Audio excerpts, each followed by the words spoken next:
Hello friends, तो आप सभी का स्वागत है DI ऑनलाइन सॉल्यूशन में। तो आज हम आप लोगों के सामने लेकर के आए हैं भारतीय संविधान की अनुसूचियाँ।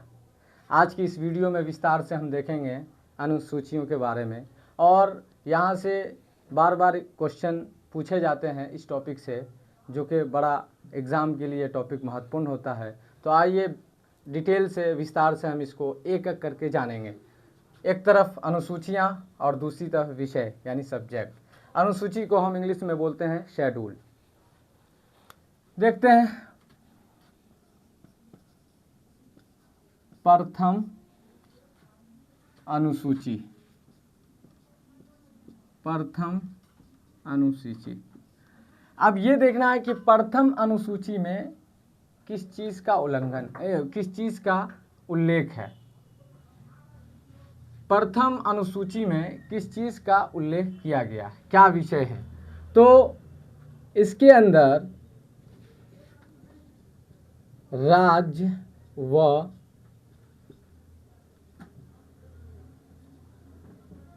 संघ क्षेत्र, संघ क्षेत्र।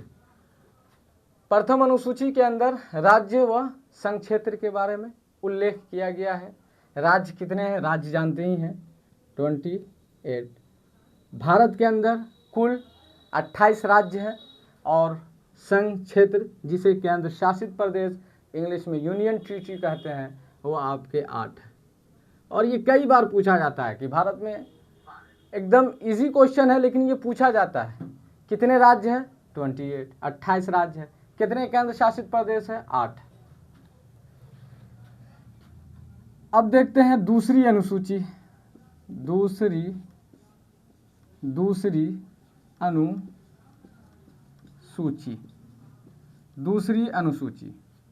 दूसरी अनुसूची में वेतन, भत्ते एवं पेंशन। दूसरी अनुसूची में वेतन, भत्ते एवं पेंशन की बात की गई। प्रथम अनुसूची में राज्य व केंद्र शासित प्रदेश या संघ क्षेत्र। जाहिर सी बात है, जब भी कोई भारत का संविधान पढ़ेगा, उसकी अध्ययन करेगा, तो सबसे पहले भारत देश की राज्य और संघ क्षेत्र के बारे में उसे जानकारी मिलेगी।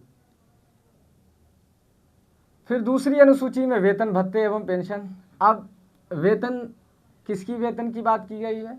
एक आम आदमी की वेतन की बात नहीं है, भत्ते की बात नहीं है, पेंशन की बात नहीं है, बल्कि इसमें जो आसीन पदाधिकारी होते हैं उनके, जैसे राष्ट्रपति हैं, उपराष्ट्रपति, राज्यपाल,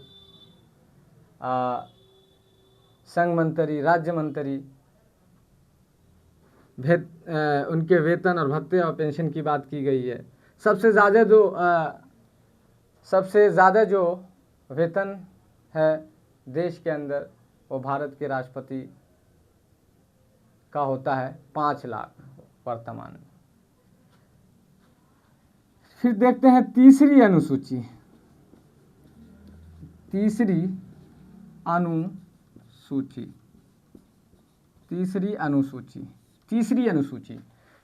अनुसूची में जो बात की गई है वो शपथ और प्रतिज्ञान।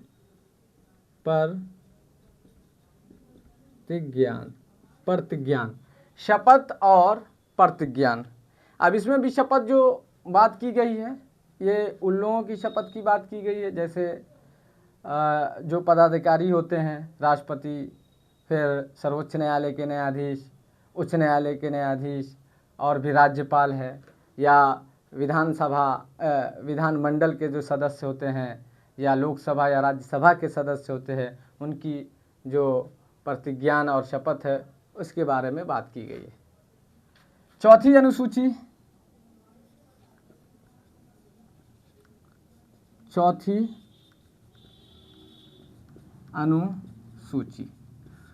अनुसूची में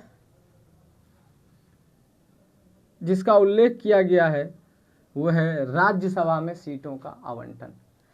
राज्यसभा में लिखते हैं राज्यसभा में सीटों का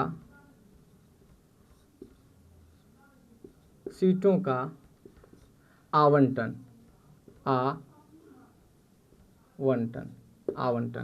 राज्यसभा में सीटों का आवंटन, राज्य और केंद्र शासित प्रदेशों के लिए राज्यसभा में सीटों का आवंटन। और आपको पता है कि जिस राज्य में जितनी ज़्यादा संख्या होती है उस हिसाब से उस राज्य में सबसे ज़्यादा सीटें हुआ करती है। अभी आप देख रहे होंगे कि उत्तर प्रदेश यूपी में सबसे ज़्यादा राज्यसभा की सीटें हैं, इसलिए कि उत्तर प्रदेश में सबसे ज़्यादा संख्या है। और पूछा गया है कि भारत के अंदर सबसे ज़्यादा जो जनसंख्या वाला राज्य है वो कौन सा राज्य है, तो वो उत्तर प्रदेश है। सबसे कम जनसंख्या वाला जो राज्य है वो आपका सिक्किम है। और इस तरह से अगर पूछा जाता है कि क्षेत्रफल में, तो क्षेत्रफल में सबसे जो बड़ा राज्य है भारत का वो राजस्थान है, और क्षेत्रफल में जो सबसे छोटा राज्य है वो आपका गोवा है। गोवा में सिर्फ 2 जिले हैं। तो राज्यसभा में सीटों का आवंटन जनसंख्या के आधार पर, जिस राज्य में सबसे ज़्यादा जनसंख्या होगी उस राज्य में सबसे ज़्यादा राज्यसभा सीटें होंगी। सबसे ज़्यादा राज्यसभा की सीटें यूपी में 31 सीटें हैं।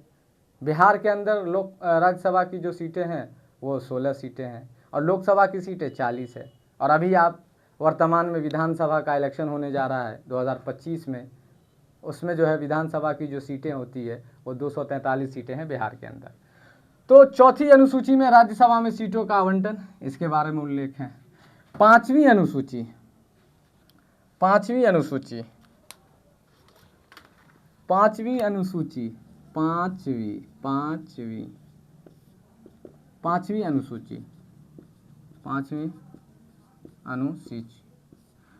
अनुसूची में जो उल्लेख है वो है अनुसूचित जनजाति एवं जनजाति क्षेत्रों के प्रशासन के बारे में उपवन। लिखते हैं SC ST का उल्लेख है 5वीं अनुसूची में, यानी अनुसूचित जाति एवं जनजातीय क्षेत्रों के प्रशासन एवं नियंत्रण के बारे में उपबंध ये बताया गया 5वीं अनुसूची में। इसी तरह से देखते हैं छठी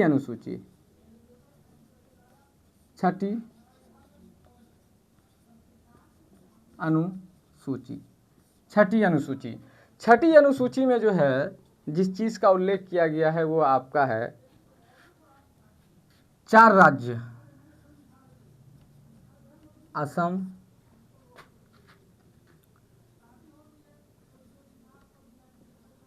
मेघालय,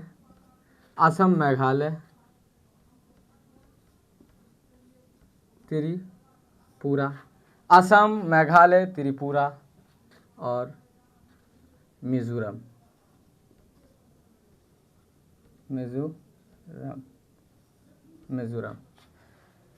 छठी अनुसूची में असम, मेघालय, त्रिपुरा, मिजोरम राज्य के जनजातीय क्षेत्रों के प्रशासन के बारे में उपबंध।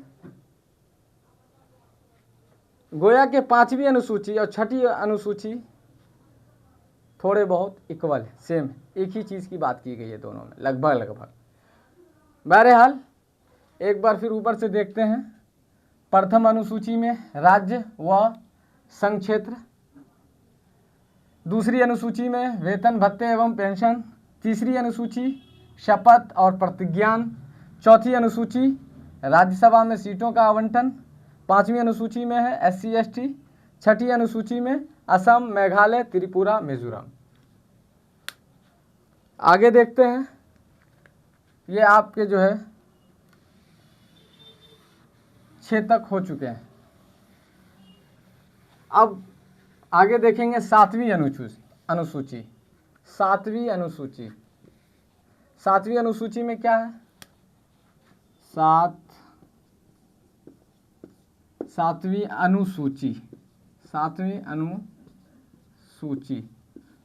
अनुसूची। तो 7वीं अनुसूची में राज्य व केंद्र, या कह लीजिए केंद्र और राज्य के बीच शक्तियों का बंटवारा।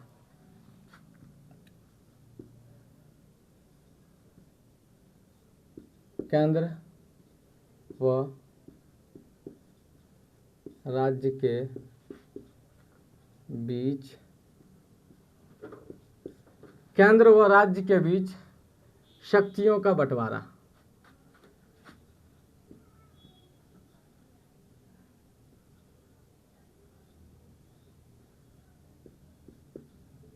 शक्तियों का आवंटन या बंटवारा, आवंटन, बंटवारा। तो 7वीं अनुसूची में केंद्र और राज्य के बीच शक्तियों का बंटवारा। केंद्र का क्या काम होगा, राज्य का क्या काम होगा, और राज्य की क्या शक्ति है और केंद्र की क्या शक्ति है, इन चीज़ों का उल्लेख 7वीं अनुसूची में किया गया। अच्छा, यहाँ से एक और बात निकल कर के आती है कि केंद्र और राज्य के बीच जो शक्ति है, तो 7वीं अनुसूची में तीन और सूची है। 7वीं अनुसूची के अंदर केंद्र और राज्य के बीच शक्तियों का आवंटन है। इसी में 3 सूचियां और हैं जो कि अलग अलग है। केंद्र के लिए क्या कहते हैं हम लोग, केंद्र सूची लिखते हैं, केंद्र सूची, केंद्र सूची। यहाँ पे हम लिखते हैं राज्य सूची, राज्य सूची, राज्य सूची। फिर यहाँ आपका समवर्ती सूची, आपने पढ़ा होगा समवर्ती सूची, समवर्ती सूची। केंद्र सूची के अंदर कितने विषय हैं, तो केंद्र सूची में जो है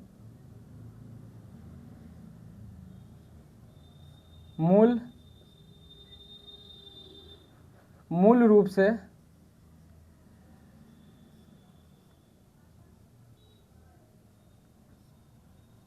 मूल रूप से 97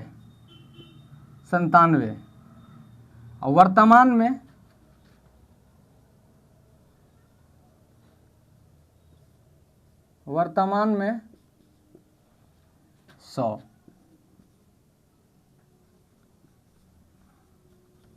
100 विषय हैं। मूल रूप से 97, वर्तमान में 100 विषय हैं। राज्य सूची में कितने विषय हैं, तो राज्य सूची में मूल रूप से 66, वर्तमान में 61, 5 घट गए। इसी तरह से समवर्ती सूची में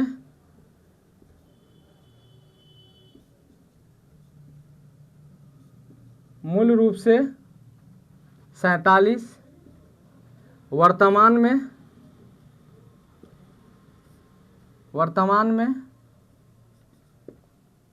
52। केंद्र सूची में मूल रूप से 97, वर्तमान में 100 विषय हैं।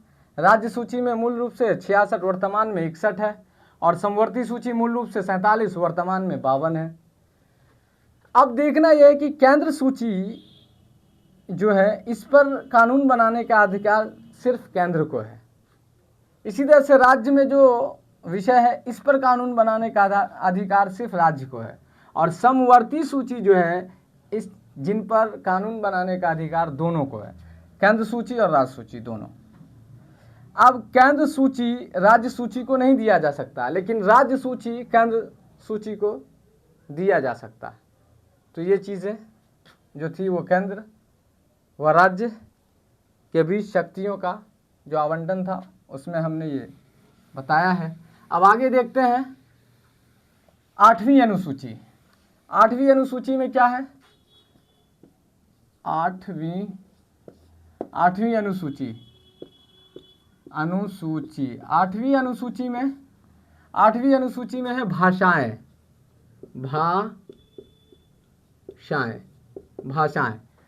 अब मूल संविधान में 14 भाषाएं थी, वर्तमान में 22 भाषा।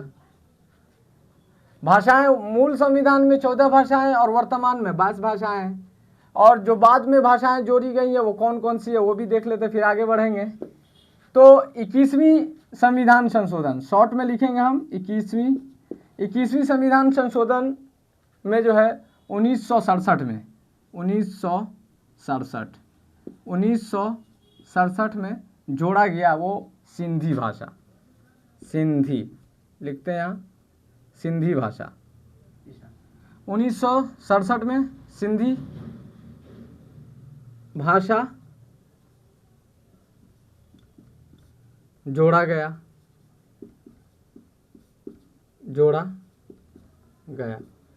21वें संविधान संशोधन अधिनियम द्वारा 1967 में सिंधी भाषा जोड़ा गया। फिर देखते हैं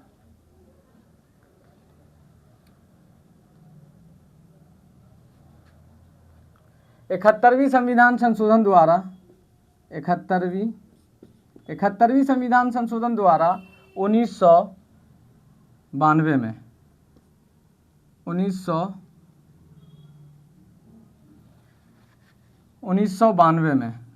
1992 में कोंकणी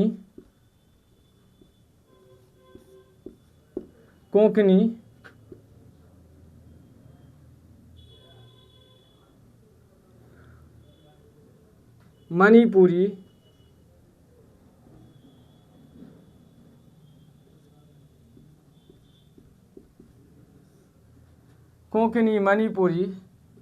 नेपाली 21वें संविधान संशोधन अधिनियम द्वारा 1967 में सिंधी भाषा जोड़ा गया। 71वें संविधान संशोधन अधिनियम द्वारा 1992 में कोंकणी मणिपुरी नेपाली जोड़ा गया। फिर 2003 में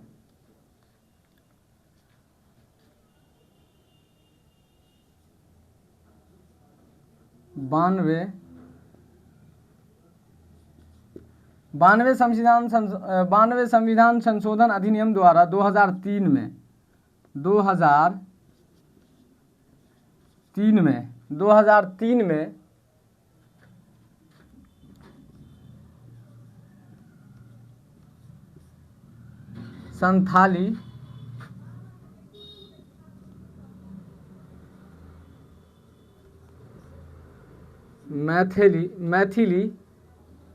संथाली मैथिली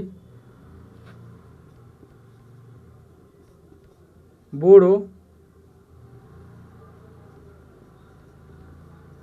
डोगरी। 92 संविधान संशोधन अधिनियम द्वारा 2003 में 92 संविधान संशोधन अधिनियम द्वारा 2003 में संथाली मैथिली बोडो डोगरी इन भाषाओं को जोड़ा गया। तो ये टोटल 8 बाद में जोड़े गए और मूल संविधान में 14 भाषाएं थी। एक बार इसको देखते हैं कि 8वीं अनुसूची में मान्यता प्राप्त भाषाओं का उल्लेख है। मूल संविधान में 14 भाषाएं और वर्तमान में टोटल 22 भाषाएं हैं। और 21वें संविधान संशोधन अधिनियम द्वारा 1967 में सिंधी भाषा जोड़ा गया। 71वें संविधान संशोधन अधिनियम द्वारा 1992 में कोंकणी मणिपुरी नेपाली। 92 संविधान संशोधन अधिनियम द्वारा 2003 में संथाली मैथिली बोडो डोगरी इन भाषाओं को शामिल किया गया। आगे देखते हैं 9वीं अनुसूची। अब जो मूल संविधान में 8 अनुसूचियां थी, ये अब तक जो मैंने पढ़ाया यही 8 अनुसूचियां थी। अब जो अनुसूचियां जोड़ी गई है उसको हम लोग देखते हैं। तो पहले नंबर पे क्या है?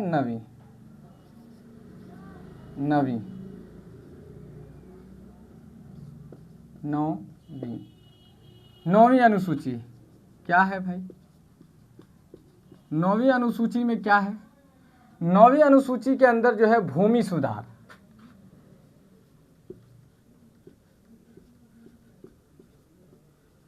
भूमि सुधार 9वीं अनुसूची में भूमि सुधार से संबंधित बातें की गई है। और ये जो है जोड़ा गया है संविधान में, भारतीय संविधान में, ये सबसे पहला संविधान संशोधन अधिनियम के द्वारा। पहला जो संविधान संशोधन अधिनियम हुआ 1 साल के बाद 1950 में, 26 जनवरी 1950 में संविधान लागू हुआ और 26 नवंबर 1949 को संविधान को अंगीकृत किया गया। इसलिए हम लोग 26 नवंबर को संविधान दिवस मनाते हैं। दोनों में फ़र्क है, 26 नवंबर को संविधान दिवस मनाते हैं और 26 जनवरी 1950 को हम लोग रिपब्लिक डे यानी गणतंत्र दिवस मनाते हैं, इसलिए कि उस दिन संविधान लागू हुआ। तो 9वीं अनुसूची भूमि सुधार और पहला संविधान संशोधन जो हुआ था वो आपका 1951 में, यही लिखते हैं 1951 में, यानी 9वीं अनुसूची को 1951 में जोड़ा गया, शामिल किया गया। और इसमें जो है बातें की गई है भूमि सुधार। 10वीं अनुसूची, 10वीं अनुसूची, 10वीं अनुसूची में दल बदल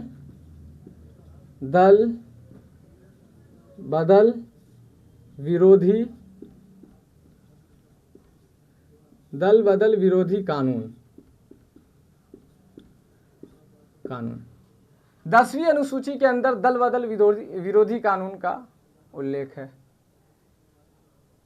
अगर कोई किसी पार्टी से जीत कर जाता है और फिर जो है वो दल को बदलता है तो उसकी निरर्हता पे बात आएगी, और ऐसा कई बार हो चुका है, जिसकी वजह से जो है 10वीं अनुसूची जोड़ा गया, दल बदल विरोधी कानून जो इसका विषय है।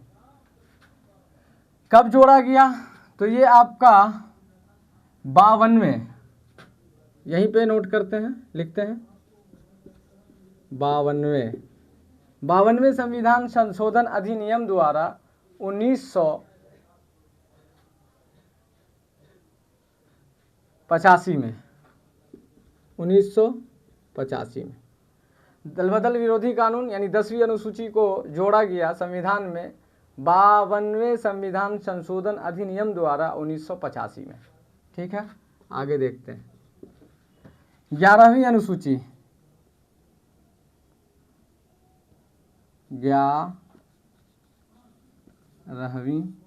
11वीं अनुसूची, 11वीं अनुसूची, इसके अंदर जो है पंचायतों का अधिकार यानी पंचायतों का कार्य व अधिकार,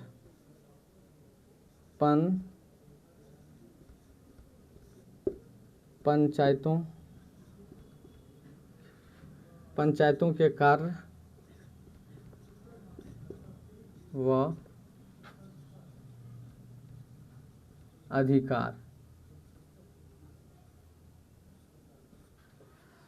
11वीं अनुसूची में है पंचायतों के कार्य व अधिकार।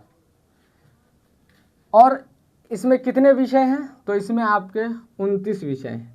विषय कितने हैं? विषय भी हम लिख देते हैं, विषय 29 विषय।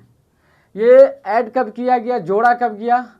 तो ये आपका जो जोड़ा गया है 73वीं संविधान संशोधन अधिनियम द्वारा, यहीं लिखते हैं 73वीं संविधान संशोधन अधिनियम द्वारा, मैंने इतना ही लिख दिया है 73वें संविधान संशोधन अधिनियम द्वारा 1992 में, सन लिख देता हूँ 1992 में। ठीक है, 1992 में। विषय कितने हैं? 29 विषय। 12वीं अनुसूची को देखते हैं। 12वीं अनुसूची, 12वीं अनुसूची में क्या है? तो 12वीं अनुसूची में है नगर पालिकाओं के कार्य व अधिकार।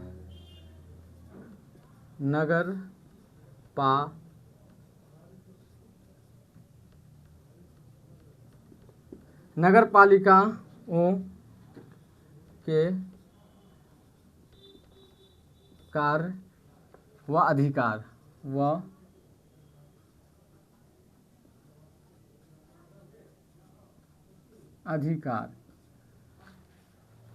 नवीं अनुसूची में भूमि सुधार कब ऐड किया गया? 1951 में, पहला संविधान संशोधन अधिनियम द्वारा सबसे पहला जो अमेंडमेंट हुआ संविधान के अंदर, तो 1951 में भूमि सुधार नवीं अनुसूची जोड़ी गई। 10वीं अनुसूची दल बदल विरोधी कानून 52वें संविधान संशोधन अधिनियम द्वारा 1985 में।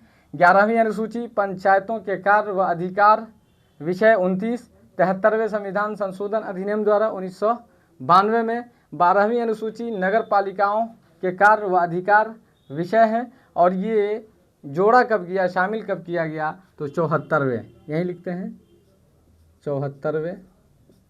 74वें संविधान संशोधन अधिनियम द्वारा 1992 में। 1992 में, ये भी 1992 में, वो भी 73वें संविधान संशोधन अधिनियम द्वारा 11वीं सूची और 74वें संविधान संशोधन अधिनियम द्वारा 12वीं अनुसूची 1992 में। इसमें कितने विषय हैं, तो इनके जो विषय है वो 18 विषय। कितने हैं, 18 विषय। तो एक बार इसी तरह से रिवाइज कर लेते हैं। पहली अनुसूची जिसमें राज्य व संघ क्षेत्र है। दूसरी अनुसूची जिसमें वेतन भत्ते एवं पेंशन का उल्लेख है। तीसरी अनुसूची जिसमें आपका शपथ और प्रतिज्ञान है। चौथी अनुसूची जिसमें राज्यसभा में सीटों का आवंटन। 5वीं अनुसूची के अंदर जो बताया गया है अनुसूचित जाति एवं जनजाति यानी SC ST के बारे में। 6ठी अनुसूची में असम, मेघालय, त्रिपुरा, मिजोरम के राज्यों के जनजातीय क्षेत्रों के बारे में। फिर इसी तरह से 7वीं अनुसूची में केंद्र और राज्य के बीच शक्तियों का बंटवारा और 8वीं अनुसूची में भाषाएं। 9वीं अनुसूची में भूमि सुधार और 10वीं अनुसूची में दल बदल विरोधी कानून और 11वीं सूची में पंचायतों के कार्य या शक्तियां और 12वीं अनुसूची में नगर पालिकाओं के कार्य व अधिकार के बारे में बताया गया है। दोस्तों आज के लिए इतना काफ़ी है। फिर मिलेंगे नेक्स्ट वीडियो में नए टॉपिक के साथ और बहुत जल्द ही लेकर के आएंगे नया विषय। कोशिश मेरी यही रहेगी कि आप लोग मेरी वीडियो को खूब शेयर करें, लाइक करें, सब्सक्राइब करें और मेरी हौसला बढ़ाएं।